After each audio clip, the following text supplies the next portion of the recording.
setia dalam kerasulan, tulus dalam pelayanan, mempedulikan kaum menderita. Salve, Bapak, Ibu, dan para sahabatku yang terkasih di mana saja berada.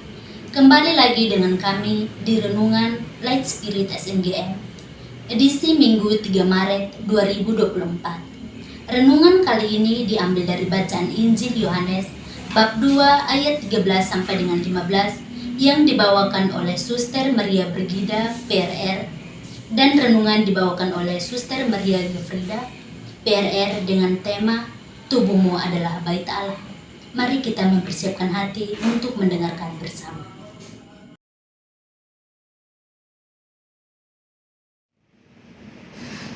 Tuhan beserta kita sekarang dan selama-lamanya. Inilah Injil Yesus Kristus menurut Santo Yohanes. Dimuliakanlah Tuhan. Ketika hari raya Paskah orang Yahudi sudah dekat, Yesus berangkat ke Yerusalem. Dalam bait suci didapatinya pedagang-pedagang lembu, kambing, domba, dan merpati, dan penukar-penukar uang duduk di situ. Ia membuat cambuk dari tali, lalu mengusir mereka semua dari bait suci dengan semua kambing, domba, dan lembu mereka. Uang penukar-penukar dihamburkannya ke tanah, dan meja-meja mereka dibalikannya. Kepada pedagang-pedagang merpati, ia berkata, "Ambil semuanya ini dari sini. Jangan kamu membuat rumah Bapakku menjadi tempat berjualan." Maka teringatlah murid-muridnya bahwa ada tertulis, "Cinta untuk rumahmu menghanguskan aku." Orang-orang Yahudi menentang Yesus, katanya, "Tanda apakah yang dapat engkau tunjukkan kepada kami bahwa engkau berhak bertindak demikian?" Jawab Yesus kepada mereka, "Rombak bait Allah ini, dan dalam 3 hari aku akan mendirikannya kembali." Lalu kata orang Yahudi kepadanya, 46 tahun orang mendirikan bait Allah ini, dan engkau dapat membangunkannya dalam 3 hari. Tetapi yang dimaksudkannya dengan bait Allah ialah tubuhnya sendiri. Kemudian sesudah ia bangkit dari antara orang mati, barulah teringat oleh murid-muridnya bahwa hal itu telah dikatakannya, dan mereka pun percayalah akan kitab suci dan akan perkataan yang telah diucapkan Yesus. Dan sementara ia di Yerusalem selama hari raya Paskah, banyak orang percaya dalam namanya, karena mereka telah melihat tanda-tanda yang diadakannya. Tetapi Yesus sendiri tidak mempercayakan dirinya kepada mereka, karena ia mengenal mereka semua, dan karena tidak perlu seorang pun memberi kesaksian kepadanya tentang manusia, sebab ia tahu apa yang ada di dalam hati manusia. Demikianlah sabda Tuhan. Terpujilah Kristus.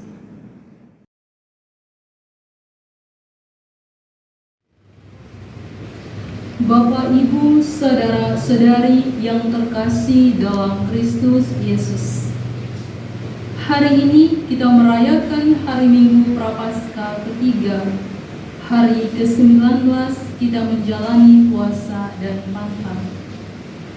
Pada Minggu Prapaskah yang ketiga ini, Yohanes dalam Injilnya menuliskan kisah tentang Yesus yang marah karena bait suci disalahgunakan, yakni dijadikan tempat berjual beli. "Jangan kamu menjadikan rumah Bapakku tempat berjualan." Bapak, Ibu, saudara-saudari yang terkasih, Yesus selalu dilukiskan sebagai sosok yang penuh belas kasih, murah hati, dan pengasih. Namun dalam Injil hari ini, kita melihat bagaimana Yesus sangat marah ketika ia menemukan rumah Bapaknya disalahgunakan. Kita dapat membayangkan situasi bait suci saat itu, di mana bait Allah penuh dengan orang-orang yang berjualan, hiruk-pikuk suara pembeli dan penjual di antara suara keributan binatang, yang seharusnya adalah suara-suara indah lantunan doa dan pujian kepada Allah.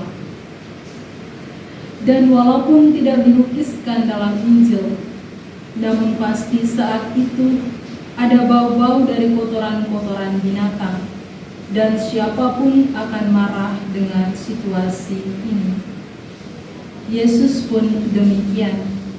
Ia sangat keras dalam bereaksi akan situasi rumah Bapaknya saat itu. Karena bait Allah yang seharusnya penuh dengan keteduhan, kedamaian, dan ketenangan berubah wujud saat itu menjadi sebuah pasar. Bait suci dirancang sebagai tempat berkumpulnya umat Tuhan untuk mempersembahkan kurban dan pujian serta merasakan kehadirannya. Bait suci tempat orang menimba inspirasi, bukan tempat pertunjukan, pasar, dan sebagainya. Bapak, Ibu, saudara-saudari yang terkasih, dalam realitas saat ini, memang kita tidak menjadikan bait suci atau gereja sebagai tempat berjual beli. Namun sayangnya, kadang kita menemukan gereja dijadikan tempat bercerita saat perayaan Ekaristi, main HP, tidur-tiduran, dan bahkan menjadi ajang fashion dalam memamerkan model pakaian. Sikap-sikap inilah yang dikritik Yesus saat ini. Kita tidak bisa menghindar dari realita ini dan juga sangat sulit mengubah situasi saat ini. Karena perubahan zaman yang berdampak pada pola pikir manusia zaman ini. Namun semuanya kembali kepada kesadaran pribadi akan makna dari bait Allah. Seperti apa gereja atau bait Allah itu bagi pribadi kita. Bapak, Ibu, saudara-saudari yang terkasih dalam Kristus. Selain itu, Yesus mengingatkan kita pula bahwa sebenarnya tubuh kita, hati kita juga adalah bait Allah. Rasul Paulus mengingatkan kita, tubuhmu adalah bait Roh Kudus. Yesus mengajak saya, Bapak, Ibu, saudara-saudari, selama masa Prapaskah ini, selama masa pantang dan puasa ini, kita berjuang dan berusaha untuk mengembalikan fungsi tubuh dan hati kita sebagai bait Allah, bukan pasar. Kita berusaha berjuang memperbaharui sikap hidup kita yang lebih baik lagi dari hari-hari, dari waktu ke waktu, agar hati tubuh kita layak menjadi bait Allah. Semoga. Terima kasih kepada Suster Maria Brigida PRR yang telah membawakan bacaan Injil dengan penuh iman. Terima kasih juga kepada Suster Maria Gefrina PRR yang telah membawakan renungan kita minggu ini. Renungan ini sangat membuka hati dan pikiran kita untuk melihat apa yang terjadi di bait Allah. Semoga di masa Prapaskah ini kita lebih mendekatkan diri kepada Tuhan. Jangan lupa terus dukung kami dengan cara like, komen, dan subscribe. Terima kasih. Dadah, Tuhan Yesus memberkati.